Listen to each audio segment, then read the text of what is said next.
Bonjour. Alors, apeuré, joyeux, fâché, comment est-ce qu'on fait pour reconnaître l'émotion de quelqu'un juste avec sa voix? Je vais commencer par vous définir un concept central de mon projet qui s'appelle la prosodie affective. La prosodie affective, c'est le traitement des émotions dans la parole. Donc il y a deux pôles, la compréhension puis la production des émotions. Nous, aujourd'hui, on va se focaliser sur la compréhension. En fait, on veut savoir qu'est-ce qui se passe quand on entend une parole, quel est tout le chemin qui nous permet d'arriver jusqu'à la compréhension des émotions dans la parole. Je vais vous mettre en situation. Imaginez-vous, vous êtes dans votre salle de bain, tranquillement, quand tout d'un coup, votre conjoint frappe à la porte pour vous dire « le four est encore allumé ».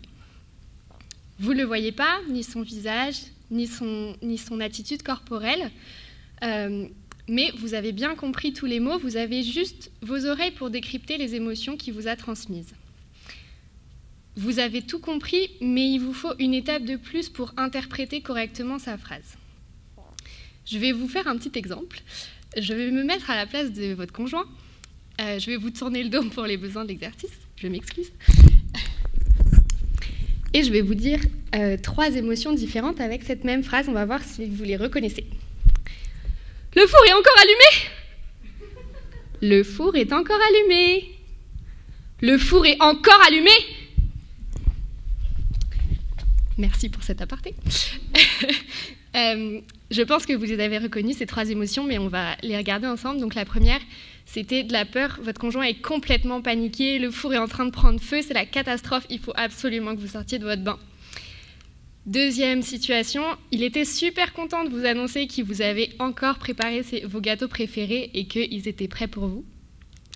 Troisième situation, il est super en colère de voir que vous avez encore laissé le four allumé alors qu'il n'y a plus rien dedans.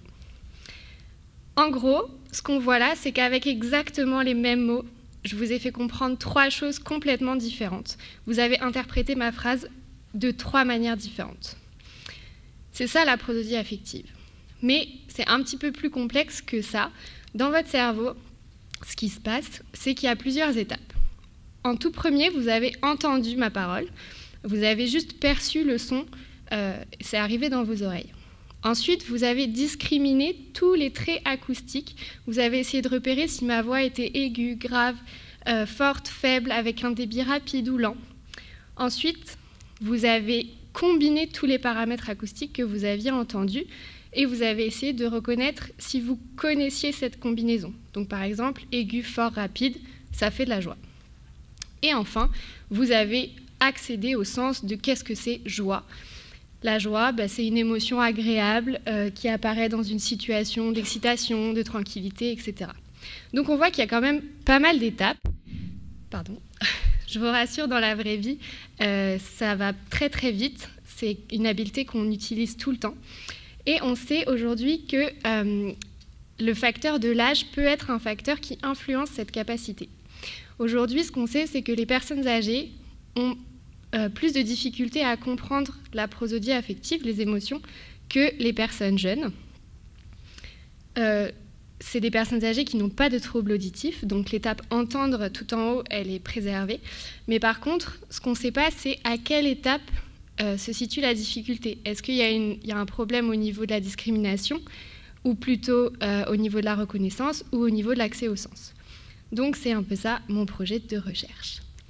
Je vous remercie pour votre attention. J'espère que cette présentation vous a plu et qu'elle vous permettra de savoir si c'est urgent ou pas de sortir de votre bain.